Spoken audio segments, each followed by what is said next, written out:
Hello, welcome back. So today I have a really interesting video planned for you guys today. This is a chisel. I found this in one of my grandpa's old sheds, and when I first saw it, when I first walked into the shed, I thought, oh, that's a railroad spike. And no, it's not. It is a 1-inch chisel that clearly is of a very high quality, pretty unique. It looks like it was almost made out of like a piece of stock.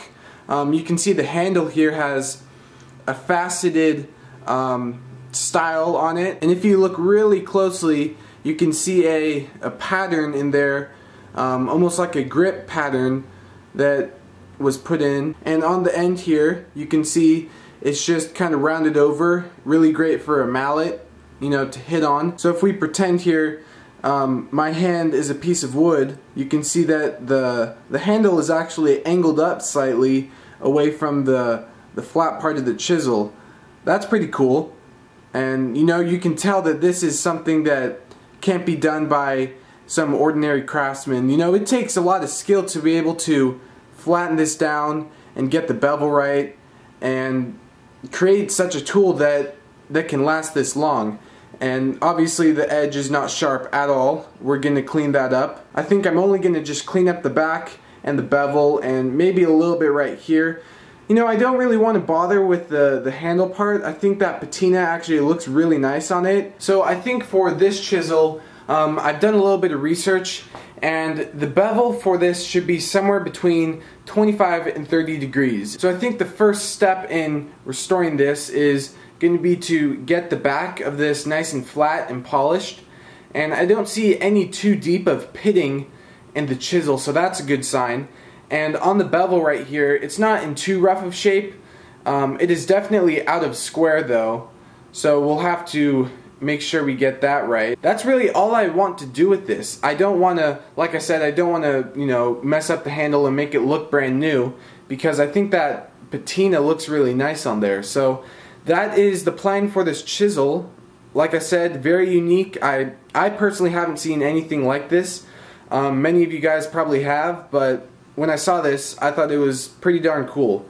And I think restoring it is the best thing to do here. And to start out, because the blade is in really rough condition, I'm just going to start out with the 120, and then we'll go up from there.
Alright, this is about after 5 minutes of work. You can see here that the sides are getting polished pretty well. They were rounded over a little bit. There's still a little bit of work to do in the middle and in the back right here. But it's actually looking really good. There's not any really deep pitting. That was one thing I was worried about. So I'm going to keep going here with the 120, and then we'll move up to the other grits as soon as this thing is all nice and polished.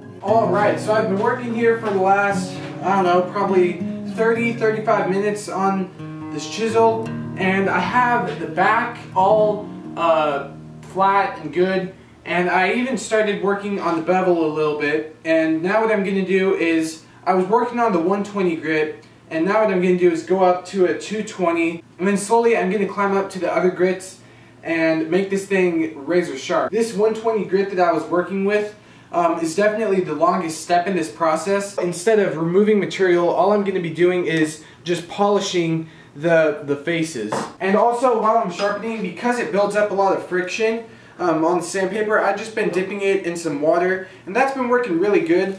Also, gloves. In the past, I've actually done these sharpenings and tool restorations, and my hands are black for like a good 3 days after. So I'm gonna get a new pair of gloves, and we'll start making this thing razor sharp.